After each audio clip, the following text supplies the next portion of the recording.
On this episode of The Conversation, I'm joined by Lauren B. Jones, a consultant and advisor to the staffing and recruiting industry. Now, Lauren brings a lot of experience to the table. She used to be a member of the board of advisors at Flash Recruit. Prior to that, she was vice president of talent technology at Volt Workforce Solutions, senior director of operations at Star Staffing, and a director of talent acquisition resources and strategy for over 6 years, again at Volt Workforce. Now, me and Lauren talk about some of the changes that staffing recruiting managers need to make to ensure their teams are successful when transitioning and operating in the current COVID-19 impacted environment. Do you have any thoughts around other things staffing agencies can do right now to set themselves up for a long-term win? Um, Um, so one, and I talked a little bit about this yesterday. So not only can you go out and start building your pipelines now and start talking to talent, but you need to nurture the inventory that's not working. Meaning you need to nurture your database as it exists today, not just looking at bringing on new talent, but you need to be calling every candidate. You need to be checking in on them. And if it's through automation, whether you're doing a sense journey and sending out check-ins with everyone to temperature gauge, or you're leveraging Maya, or however you're going to engage with somebody, you need to start pulling the trigger now on supportive messages, so that I feel like those that do that are going to come out with really connected, really robust databases or inventories of talent, and customers that feel heard, and feel supported in their time of need. So I think if you have a servant attitude, and I always, when I moved to a corporate role, I always said to the field, I am your servant, right? I am here to remove obstacles that are in front of you. I am here to make sure that you have everything that you need to do your job. And I think if everybody comes with sort of a servant mentality, they can only come out ahead in the end. yeah, right now more than ever, if you approach, your customers as a staffing agency with the idea of just like how can I create value, and if your recruiters approach your candidates with how can I create value, that's always the best way to drive engagement, and that's how you're going to set yourself up for success after this Yeah, whole thing blows over, which it will. it will. And those that are taking the opportunity, like if you have a tool, give them 60 days of the tool for free, right? They have time to actually evaluate it, actually see if it works. And now is the time again to give, because if you can give, there will be a return in the future. And it's not going to be tomorrow, and it may not even be 2 months from now, but it will pay dividends if you focus on that today. Nice. And then what about for like a recruiting manager who's now all of a sudden you're managing a recruiting team in a remote context, everyone's working from home, you weren't prepared for this, what is that person supposed to do? They need to communicate, communicate, communicate. I mean, I think it is, you need to have communication for breakfast, lunch, and dinner. I think that you need to create a routine. Look, I've worked from home for 7 years, and I did all the things wrong that you could do. Yoga pants, snacking. I did all the things wrong, right? So let me be a lesson to you that I wake up early. I get my exercise in, I change my clothes, I look suitable, like I could do a video call. And it doesn't mean that, I can be business on the top and party on the bottom, right? You don't you don't know if I'm wearing shorts or not, right? But I mean, just some semblance of organization, because if the managers are looking confident, feeling confident, and sounding confident, that is exactly what is going to resonate with their team. And it is kind of people mimic positive behavior. So I think the position that managers are in today are of one of setting the example. And so if it's, having an early morning sesh to plan out your day together, maybe you get on a video call and you plan out your days together. I always liked to have a what we were set out to accomplish in the morning conversation, and then what did we actually accomplish at the end of the day, so that I could give kudos where they were, that where they needed to be given, and we could talk about things that we needed to do different the following day, and even start talking about planning the following day. So I think it's communicate, communicate, communicate, and set some. You need to set some rules for your team and set the example. Yeah, I love that. That reminds me of this other podcast I was listening to. It's called Art of Manliness, so it's kind of a funny name, but great people on there. There was this military leader that had created a consulting company that taught managers how to bring up the productivity and effectiveness of their teams. And one of the things he talked about was like capture kids doing something right, because he was a parent as well.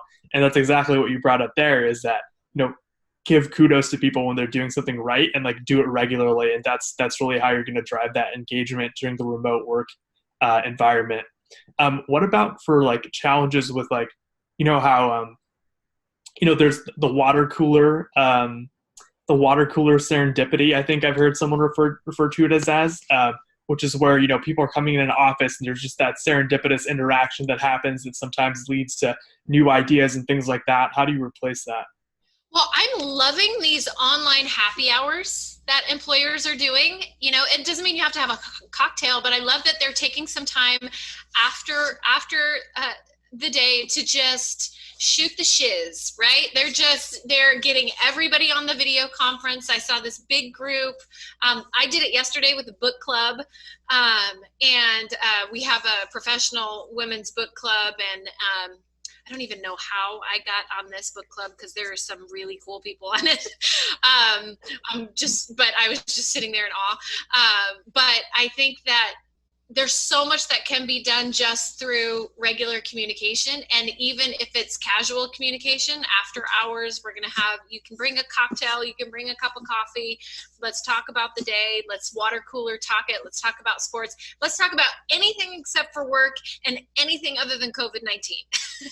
And some have thrown out games and challenges. And I was just talking to Elliot from Human Predictions, and they had their happy hour call, and they were talking about the weirdest things that have happened on customer calls, video calls.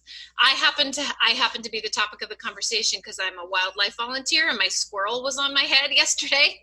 When I was talking to Elliot, he kind of creeped up here and then came, and he was like, "That was the weirdest thing." So I loved that they were having fun, totally non-work related conversations, and I think it's possible right now, is my point. Nice, that's awesome. So we're actually doing that at Maya later today. We're doing our first all company happy hour, so I'm going to participate and see what happens. Think it'll be fun. Yeah. Okay, super interesting. So it's a buying opportunity right now. Staffing agencies need to support the needs of their clients, and recruiters need to support the needs of their candidates. And I know in one of the videos you talked about was one of the things you talked about was a candidate response management plan. And can you elaborate on that a little bit more? Yes, and I talked about it on 2 days because I got a response from a recruiter that was like, "I can't possibly respond to everybody," and I'm like, "Challenge accepted," right? Like, yes, you can. And there are a number of things that you can do. I mean, employers can buy tools that can help you, set limits on the number of applicants, turn off job postings. I mean, there's so many things that you can do from a technology perspective, and that's what my firm does, is let me help you really define what it is that you need. And find out what the business problem is and see if there's a technology that can create a solution. And so there are a million different things that you can do from I think you need to look at it from a systemic issue, right? Why are you posting the job in the first place, right? Why aren't you not looking at your inventory first? Because it begs the question, are we just posting for the sake of posting because that's our habit? Or are we effectively looking at our inventory and going, okay, I'm having my salespeople sell what I have in my warehouse, and I'm assigning those people that are in my warehouse, for lack of a better word. Look at it and I won't talk about this on the radio, but I hate to look at, or on the podcast, I hate to call it inventory, but we are pipelining candidates. And effectively, our candidates are our talent warehouse. And so you wouldn't have salespeople out there selling 8.5 shoes if the only thing you had in your warehouse was 8s, right? You would want to make sure that they were selling the inventory that you had. And so to make the candidate happy, which is what this whole topic was about, candidate response management is all about first asking yourself why you're posting the job. And then secondly, making sure that you have a plan, whether it's from a technology perspective, to either mitigate excessive applications, right, through turn-off functions, screening functions, whatever. When the candidates do come in, that you're leveraging statuses, whether it's an Aviante or Bullhorn or iSIMS or Greenhouse, that you're leveraging a status functionality to move the candidate through the process and make determinations on their hireability right up front, so that you can tell them you are qualified or you are not qualified. And if you're not qualified, here's why, and here's what you can be doing better. Because this nonsense of don't tell, don't assign, you've heard that terminology before, or maybe you haven't. It is a terminology in the staffing world, unfortunately. They're calling, it's that guy calling again, it's John calling again, tell him I'm not here, right? I've seen that happen in a hub before, and it's like, just tell John that he's not qualified. So people want to know. And so candidate response management is all about leveraging technology to mitigate excessive applications. And then once you get those applications, ensuring that you respond to everyone. And I don't care what anybody says, you can respond to everyone. That's really interesting. I've never heard that term, candidate response management, until I had this conversation with you and watched your video. But it's such a great term, and there's so much to unpack in everything you just said right now that I talk about all the time in the content I make for Maya, and that we storytell and do around Maya as well. And I especially love the first part of that, where you said, you're making that job posting, but why? Why are you getting more candidates? Like, a lot of the staffing and recruiting agencies we talk to have like 1 million, 2 million candidates in their candidate warehouse already, and they just can't access them for some reason. Yeah. So I think that's one of the most fascinating areas to apply technology to solve. That's one of the key functions of Maya. It's Maya Outreach, is reaching out to that passive candidate database, engaging them, and building pipeline for open job recs that you have.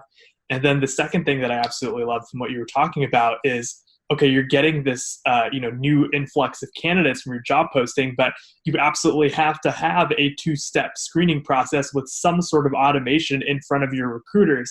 And you have to use your candidate statuses, and you have to keep candidates in the loop about what's going on. And that is everything we say at Maya as well. And we totally agree. I totally agree with you. And that's the other half of how our product can support recruiting teams as well. So I absolutely love that framework you just laid out. Now, what's a database management plan? So that's database utilization, right? So that whole premise of, look, I did this when I came into Volt. My first year, I added almost 1 million candidates to the database, right? I am the Pied Piper of bringing in candidates. I know how to bring them in from a marketing perspective.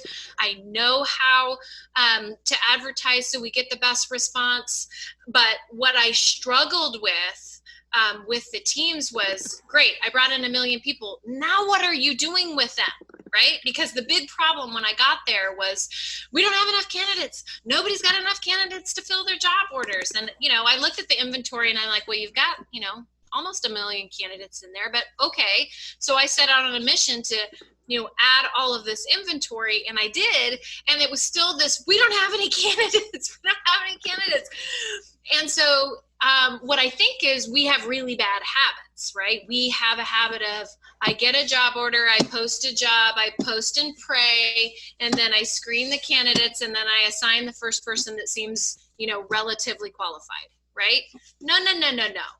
I get a job, I look at my inventory, or I send a message out to my inventory. I see 3 people and I put my best 3 candidates forward, so that the client doesn't have the opportunity to just buy 1, they have the opportunity to buy 3.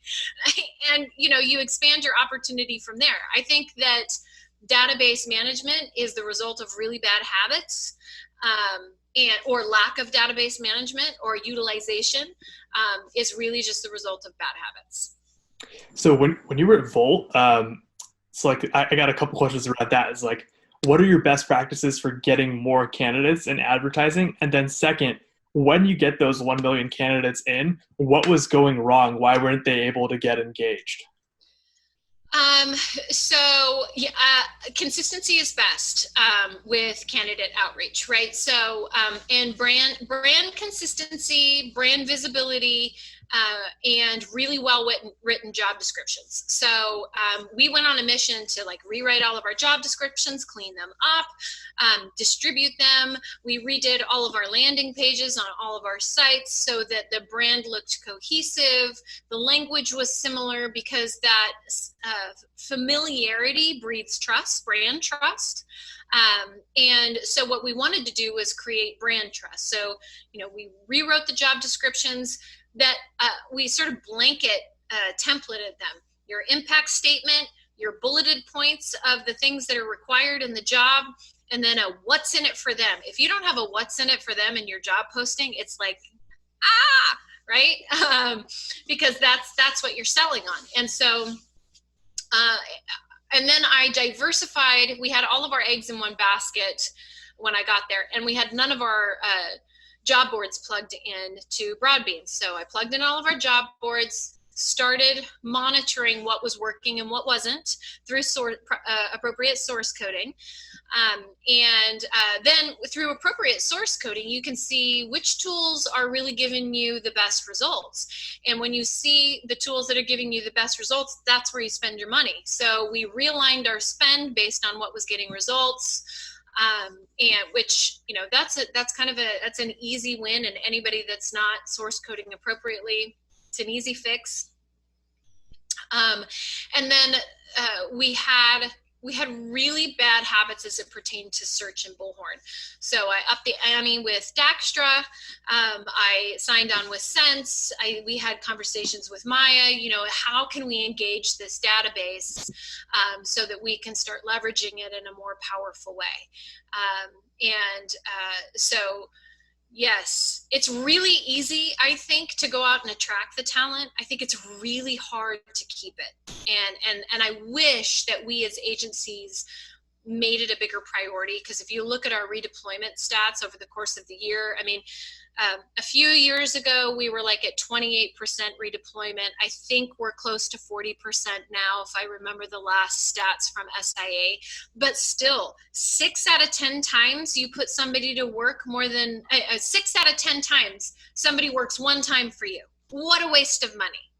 Like that to me it's the biggest waste ever in the history of the world, right? And we're a $160 billion middleman industry. We need to do better at taking care of our relationships. And then you're bringing in all these candidates, and you guys are really, really good at doing that, and you're good at quickly placing them. But then, what happens with the candidate data in your database? Like, let's say you had a candidate come in from 2 years ago. What's being done typically to reach out to that person, see where they're at, and update their data? Yeah, effectively nothing was happening. And that was the problem. That was the fundamental problem, is that we weren't nurturing the database. We had, Volt had Sense in very limited pilot, and it would have been far more effective if we had been able to expand that. It just was a cash issue,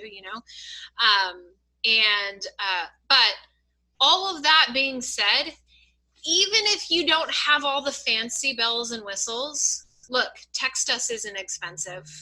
And you can plug Text Us in like that into Bullhorn and text your database and do a reactivation campaign. We just simply weren't doing the easy things.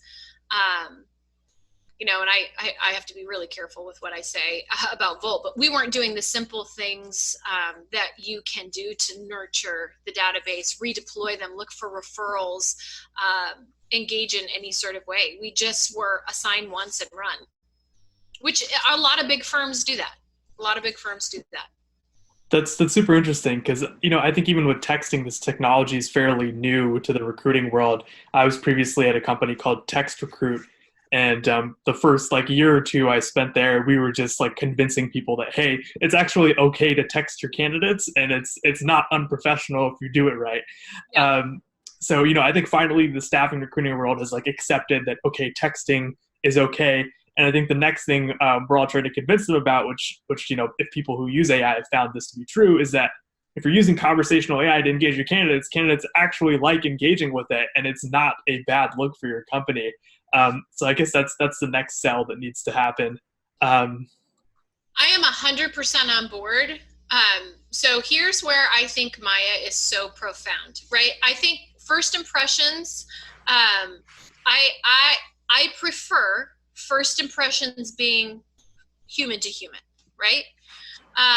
If you're going to use Maya, she needs to either be navigating somebody to a human in a better, more efficient way, um, or navigating you through some problem resolution, right? mhm. As a first impression. But once you've signed on the dotted line and they are in your inventory, you need to introduce your people to Maya. You need to say, Maya is workhorse here. She is who's going to guide you through this, this, and this. She's going to engage with you every once in a while. I think as long as you set expectations with candidates, they are willing to receive any medium of technology or any way you want to communicate. They're open to it as long as you set them up for success, meaning you communicate that that's what you're going to do. Yeah, that's super interesting. And another trend I'm seeing is there's these mobile apps, and I'm foggy on the names right now, but TaskRabbit is the one that comes to mind. But there's a lot of other ones, and what they're essentially doing is they're taking the gig workforce for like on demand, like just high volume positions. Like if Coca-Cola needs 100 warehouse workers in Atlanta tomorrow, they're hiring them through these apps, and Yeah. these apps have like 2 or 3 million active candidates in the app that are using it regularly. So it just really makes you wonder, like, hey, if that staffing agency isn't able to create an engaging experience for high volume labor, um, are they going to eventually migrate over to these app based models of looking for that kind of work? And what's going to happen over the next 5 to 10 years with that? Oh my goodness. Well, I mean, look, you've got Workin. I mean, here I sit right next to the Silicon Valley here. There's Winolo, Blue Crew jobs, Uber jobs. I mean, everything is right here in the Silicon Valley. And in the North Bay, I was rubbing up against them all the time. It drove me crazy. But here's where they fall short. And this is where I think the staffing industry has a duty to do it better. Um, and why I think things like Workin, I know there's Gig Ronin, Temp Buddy. Some of these are Workin. I think has done probably the best job on the tool itself and its integration with tools. I think that one, agencies need to do it better, and here's how. They need to problem resolution. So the biggest complaint with the Blue Crew jobs and the Winolos of the world is that there really aren't enough people if something goes wrong. Something's going to go wrong. And so our claim to fame as an industry, as the $160 billion middleman industry, is how we care for our customers, how we know you better than you know yourselves, and the level of white glove support that you get when something goes wrong is what makes us so valuable, right? And so I think that if we do it right, and if we accompany great technology for any generation of candidate to engage with, we will have all generations working for us and customers totally geeked out on the fact that they can get their Gen Zers to work through a mobile app, but they have the support of a trusted partner to resolve issues. And I call it experiential choices. So my perfect website in my head, if I was building an agency website, would be, I want to have an apply now button, I want to have a chat now button, I want a text now button, and I want a work now button, right? So regardless of what generation you're coming from, if you're a baby boomer, you can hit that apply now button. If you're a millennial, you can hit the text now or chat now button. And then if you're, Gen Zer, the youngest workforce out there, you can hit that work now button and, do the self-service kind of thing. And so I think experiential choices is where agencies need to be focused so that they have all generations attracted to their brand. Nice, I love it. And then I think probably what we want to close with is what is your company? Is it Leap Gen Consulting? No, it's a Leap Consulting. So Leap Consulting. Okay. Yes, Leap, just Leap. So it's kind of a double entendre. So my family is Lauren, Emily, Allison, and Peter. So Okay. that's where the Leap came from. And then my husband has told me we complement each other. We've been married for almost 23 years, and he is the build your wings on the way down guy, right? I'm the one who's dipping my toe in the water and making sure it's nice and warm, and he's just like, jump, and so he's like, just take the leap, just go.